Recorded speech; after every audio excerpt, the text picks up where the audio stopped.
Bonjour, TVC7 vous informe aujourd'hui, jeudi le 28 février. On a une personnalité qui nous visite aujourd'hui, M. Michel Houle. Bonjour. Bonjour. Directeur général adjoint au club coop IGA d'Amos. Oui, c'est ça. C'est quoi le club IGA d'Amos, le club coop? Pour commencer, on va situer un peu là où on est.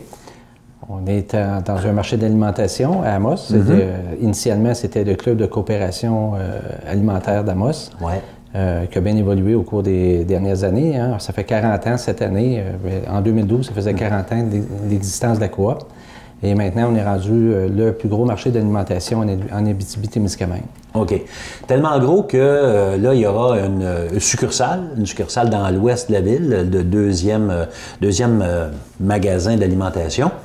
Et ça nous pose, ou ça vous pose un léger problème de personnel? C'est sûr qu'avec la nouvelle coop, on va avoir besoin de personnel additionnel, même s'il va y avoir peut-être un petit peu de transfert de certains employés de la coop actuelle à l'autre succursale. Ça va nécessiter l'apport de bras supplémentaires et de gens supplémentaires. Et c'est d'ailleurs la raison pour laquelle vous nous visitez aujourd'hui, entre autres, pour parler d'une session de formation qui se prépare et qui va se donner là, très bientôt. Oui, avec la commission scolaire Arikana d'Amos et avec la commission scolaire de la Cabitibi. On essaye de mettre en place un cours de formation qui va donner une certification AEP, une attestation d'études professionnelles en alimentation, commis du commerce d'alimentation, de l'alimentation. OK. Et pour entrer dans ça, ça prend 18 ans? 18 ans, les équivalents d'un 3e secondaire, ou passer un test TDG qu'appellent eux autres, la commission scolaire, c'est un genre d'équivalent, de connaissance générale. Ça marche. Et le cours s'adresse à? Ça s'adresse à tout le monde, jeunes, moins jeunes, d'autant qu'ils respectent les critères d'admission, comme le 3e secondaire, ces choses-là. Il n'y a pas de problème. Ça peut être des personnes retraitées aussi ou semi-retraitées qui peuvent venir donner leur nom. Oui, la tendance, on voit ça surtout, en tout cas, on entend parler surtout aux États-Unis, mais ça arrive ici aussi. Ça se concrétise aussi. La main-d'œuvre commence à être un peu rare chez les gens. Il ne faut pas négliger aucun créneau. Ça marche. Le problème ou la raison pour laquelle le cours ou la session de formation va se donner, ça touche au recrutement, à la rétention, mais ça touche aussi à la formation personnelle des employés. La formation personnelle des employés, c'est sûr qu'un employé qui s'est investi dans une formation devrait être porté à rester plus longtemps auprès de l'entreprise, vu qu'il s'est investi personnellement dans une formation. Pour la rétention, c'est très bon. Ça marche. Parce que là, le recrutement, c'est difficile? C'est plus difficile. C'est surtout que notre domaine est assez méconnu. Même si on va à l'épicerie à tous les jours, on n'a pas connaissance ou conscience de tout ce qui peut se faire dans une épicerie. Il faut vraiment visiter l'arrière des départements pour comprendre toute l'étendue du travail qui se fait là-dedans et toutes les connaissances que ça nécessite pour travailler là-dedans. Ah, ça prend des connaissances tant que ça? Oui, on a de la formation continue avec nos employés par Internet. Ils ont des portails personnels, ils peuvent aller suivre des formations chez eux, à partir de leur domicile. Ils peuvent suivre des formations au magasin. On a des appareils en magasin dans chaque département pour des formations. C'est sous forme de capsules, puis ils peuvent suivre tout ça. Ça marche. Parce que nous, je regarde quand je fais l'épicerie, je vois bien les commis qui sont en train de remplir les tablettes parce que les autres ont tout pris ce que je voulais avoir. Mais il n'y a pas rien que ça. Il n'y a pas juste ça, il y a plein de choses. Je vous dirais, il y a entre 30 et plus près de 40 des produits qu'on vend en magasin sont manipulés, transformés et sont fabriqués au magasin. Voyons donc. C'est devenu des mini-usines, un peu comme au niveau de la restauration, des choses comme ça. Un petit service de restauration rapide avec les bistrots. C'est les mêmes normes que dans les restaurants. C'est les mêmes règlements, les mêmes lois qu'on a à appliquer. Et les employés, il faut qu'ils soient au courant de toutes ces choses-là aussi. OK. Ça veut dire que vous avez des bouchers qui ne font pas juste faire du bœuf haché, là? Non. On produit sur place certains produits comme des saucissons, des péprettes, du simili-poulet. C'est fait maison. Ah ouais? Oui. Bon. Ça veut dire que quelqu'un qui mettons, qui est sans emploi ou qui désire changer de domaine pourrait s'inscrire à la formation parce que là, il ne s'en va pas juste placer des boîtes dans une tablette. Non, il pourrait faire d'autres choses. C'est une partie de l'ouvrage, c'est ça. Mais la plus grosse partie, c'est complètement différent de ce qu'on vient de mentionner. Il y a beaucoup de production, beaucoup de services à la clientèle à donner, beaucoup de recherches à faire. Des recherches? La recherche, oui, au niveau des produits, trouver des produits qu'on nous demande. On a souvent des demandes. Tous les jours, on a des demandes pour des produits bien spécifiques. Puis, il faut faire des recherches, soit sur Internet, soit auprès des fournisseurs, soit auprès de entre guillemets, notre maison mère sur base à Montréal, pour avoir les contacts pour pouvoir faire venir ces produits-là ou comment entreposer ces produits-là, comment manipuler ces produits-là. Ces produits-là, c'est quoi, ça, par exemple? Ça peut être des produits d'importation, OK. Des produits spécifiques, là, avec la venue des émissions de télévision qui touchent les recettes, Ricardo et autres. Là. Puis les revues, les livres de recettes, les gens sont de plus en plus, puis avec l'Internet surtout, et là, les voyages, les gens voyagent de plus en plus, bien, ils nous demandent des choses beaucoup plus spécifiques. Ils goûtent à des choses, puis ils veulent retrouver la même chose en Abitibi. OK, puis c'est possible. C'est possible dans la mesure où on est capable de trouver, de faire la recherche, puis de trouver les produits spécifiques. OK, puis ça, c'est pas juste les gérants qui font ça, là, c'est tout le monde. Tout le monde. Tout les le monde. employés peuvent le faire. C'est ça, ça part de la demande au client, qu'on prend en note, puis ça peut être un employé qui va être chargé de trouver d'où ça vient. OK. À part de placer ou de faire la recherche, les autres tâches qui peuvent être, mettons, requises pour un employé dans une épicerie, par exemple, ça peut toucher quoi? Bien, ça peut toucher, comme vous disiez, la préparation, la préparation à faire, au niveau de la boucherie, les viandes, au niveau de la charcuterie, les fruits préparés qui sont de plus en plus à la mode. Oui, les barquettes, c'est déjà tout coupé. Déjà tout coupé, il y a un beau volume là-dedans, mais il y a des normes à respecter, il y a des critères à respecter au niveau de la MAPAC ou ces choses-là. OK. Fait que le cours va servir un petit peu à lui donner un survol de tous les éléments pour travailler dans chaque département de l'épicerie. Parce que vous mentionniez que chaque département ayant ses propres capsules de formation, la formation continue va se faire pendant le travail. C'est ça. Avec la formation AEP, on va voir le général.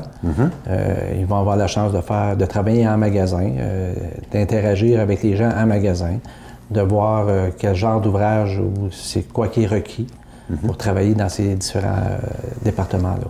Puis là, ça leur tente ou pas? Ça leur tente ou pas. Et ce qui est le fun avec la première cohorte, en tout cas, c'est la première qu'on fait, il y a un emploi assuré aux gens qui vont terminer leur AEP. OK. Ça veut dire que la coop IGA va leur offrir un emploi parce que vous en avez besoin. Effectivement. Votre besoin s'estime à combien de personnes à peu près?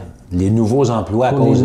Les nouveaux emplois, bon, ça va dépendre aussi du volume qu'il va y avoir en haut aussi, là, mais on parle entre 50 et 80 employés, du temps plein et du temps partiel. C'est un mix des deux. C'est beaucoup. C'est beaucoup. Il y a quelques employés qui vont probablement être transférés de la coop existante vers la coop ouest, mais ça va rester une minorité quand même. Là. Ça va être des gens clés pour partir le projet. OK. Et la cohorte qui va commencer le 18 mars, elle, vous estimez qu'il y aura combien de participants? On en attend de 12 à 20. Le 20, ce serait le maximum. OK. Mais on espère en avoir au moins 12 pour pouvoir partir le projet. Ça prend 12 inscriptions pour partir. OK. On va en parler de la formation. La formation va être divisée en modules. D'habitude, la formation professionnelle, c'est comme ça que ça fonctionne. Là. Les modules qui vont toucher les participants, ça a l'air de quoi, là? Bon, on parle aussi bien du cours de cariste, qui est cours pour les chariots élévateurs, qui va se donner, qui peut être utile dans n'importe quel commerce ou industrie. Communication au milieu de travail, l'attitude et approche client, apprendre à servir la clientèle, les normes de la MAPAC pour l'hygiène et la salubrité.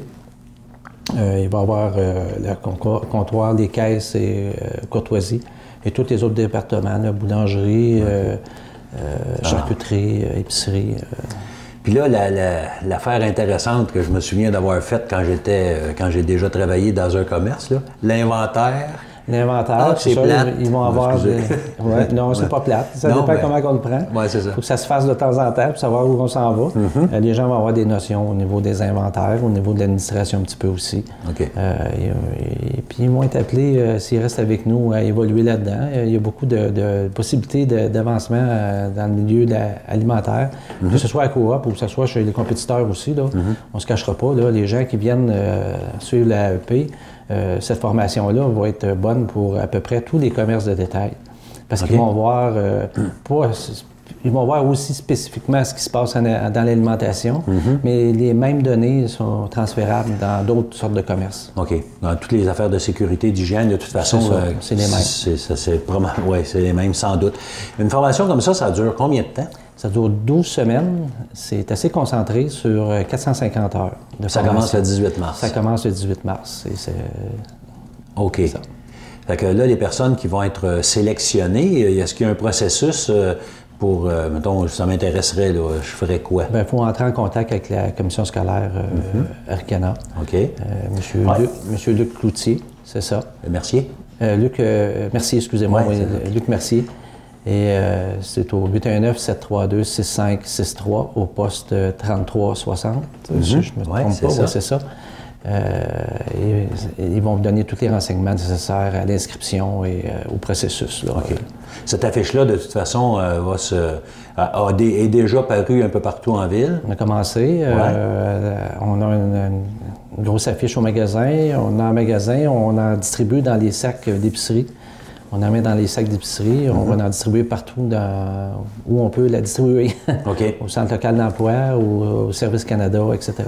Ça marche. Cette formation-là, c'est nouveau, ça? Il n'y en avait pas avant de...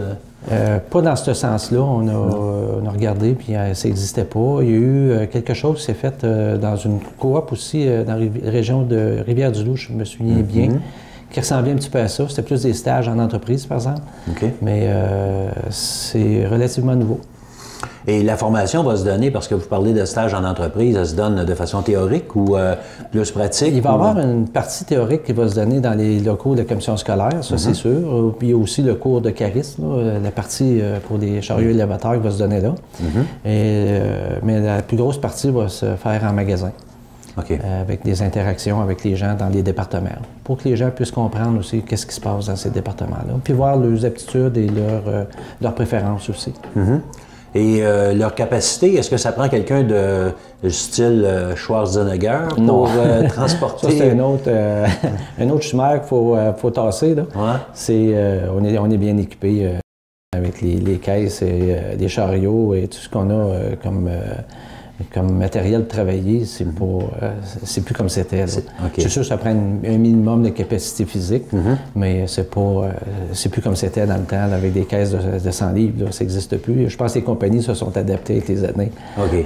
Ça veut dire que tout format de personne pourrait suivre la formation puis avoir un emploi après ça. Effectivement. OK. De toute façon, il y a des tâches qui sont... Est-ce qu'on peut se spécialiser là-dedans? Oui. Oui, il y a possibilité de se spécialiser là-dedans, au niveau de la poissonnerie, au niveau des viandes, au niveau boulangerie, faire des gâteaux, pâtissiers, ces choses-là. On peut se spécialiser là-dedans, oui. OK. Et justement, les formations qu'on a en magasin, ça tend vers une spécialisation un petit peu pour chaque département. C'est spécifique à chaque département. OK. Et la possibilité de carrière, est-ce qu'on peut parler de carrière dans un magasin d'alimentation? Effectivement, on peut parler de carrière. Même des fois, ça va assez vite. Je donne un exemple. J'ai une petite gérante de la charcuterie qui a commencé il y a 4 ans, à l'âge de 17 ans. Puis elle a montré d'intérêt, puis elle a monté tranquillement, puis maintenant elle est gérante. OK. Fait que ça peut aller assez vite. Puis il y a des débouchés aussi, il ne faut pas se le cacher ailleurs aussi. Là. Les gens qui ont d'expérience en alimentation, souvent sont quand même bien vus ailleurs parce qu'ils arrivent avec un bagage. Oui. OK. Et ce qui va se passer avec l'inscription, c'est que je donne mon nom.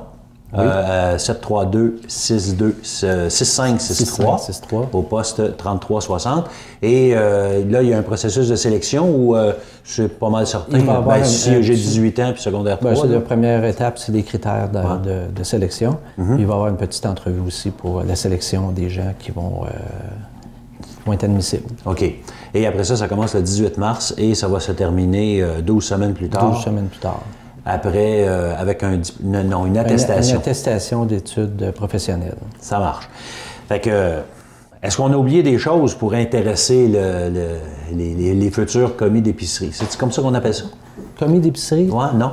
Non, travailleur en alimentation? Ce serait plus travailleur en alimentation. Ouais. Le commis d'épicerie, c'est plus, ça a l'air plus restreint. Bien, c'est celui-là qui place les boîtes. Dans ma tête, là, c'est ça. C'est le commis d'épicerie, mais il n'y a pas juste ça. Il n'y a pas juste ça. OK. Il y a plein de services. Ça marche. On est une entreprise de services avant tout. Oui, c'est bon. Donc, un travailleur dans l'alimentation, par exemple, de détail, si j'ai un intérêt là-dedans, je téléphone et je pourrais m'inscrire et après ça, j'aurai pour la première cohorte un emploi garanti à la coop IGA. Effectivement. Ça marche. Tout le monde est bienvenu. Bien, ça marche. Ah, les bienvenus à partir de 18 ans, ça marche, mais on a parlé de retraités. En avez-vous? Oui, on en a quelques-uns qui travaillent au magasin. On en a recruté, puis ça va bien, c'est le fun. Des gens qui arrivent avec un bagage d'expérience, souvent, puis ils sont connus, c'est ça qui est le fun. Fait que le contact humain est encore plus le fun avec ces gens-là. Okay. Souvent, ils ont fait carrière dans d'autres choses, puis ils cherchent un moyen de se désennuyer ou un revenu d'appoint, on ne se le cachera pas. Puis c'est des gens qui font, entre guillemets, la job. C'est le fun. Ouais. Ouais. Bon, c'est un plus. Bon, c'est tant mieux. Alors, si on est capable de combler tous les postes, il y en aura peut-être une possibilité jusqu'à 80 ou 18 On dit 80 pour l'autre magasin, là, avec les réguliers et les temps partiels. C'est beaucoup. Oui. C'est beaucoup de monde. Avec la pénurie d'emploi, on voit ça, toutes les petites pancartes, nous embauchons, il y en a partout, là? Il y en a partout, dans tous les commerces de détail. C'est un petit peu une problématique pour nous autres. C'est d'intéresser les gens, démystifier c'est quoi travailler au détail. Bon. Alors, j'espère qu'on aura suffisamment de monde. C'était l'idée. Alors, si jamais ça vous intéresse de travailler en alimentation, dans l'alimentation de détail, il y a une formation qui se donne et ça va commencer le 18 mars. Le numéro de téléphone, 819-732-6563 au poste 3360. Et j'espère, M. Michel Houle, le directeur général adjoint de la coop IGA, que vous allez avoir une vingtaine de monde et que vous serez obligé d'en éliminer quelques-uns. C'est ce qu'on espère. On vous le souhaite. Même éliminer, je pense qu'on va se regarder les garder pareil s'il y a quelque chose. Ah ouais? Oui. OK. Fait qu'il y a de la formation en industrie qui va se donner de toute façon. C'est ça. De toute façon, c'est comme ça que ça se passe. Comme c'est là. Oui. Quelqu'un qui veut travailler, il va vous voir puis il est formé dans le magasin. On les forme en magasin. C'est sûr qu'ils vont être là, ils vont toucher à tout. Parce que quand on les engage par département, puis on les forme dans un département. Mais là, ces gens-là vont avoir la chance de goûter un petit peu à tout. Puis peut-être de choisir leur département. Ah, ça, c'est bon, ça aussi. Oui. Eh bien, M. Michel Houle, merci beaucoup pour cette information-là. Et on se parle dans quelques instants pour quelques communiqués.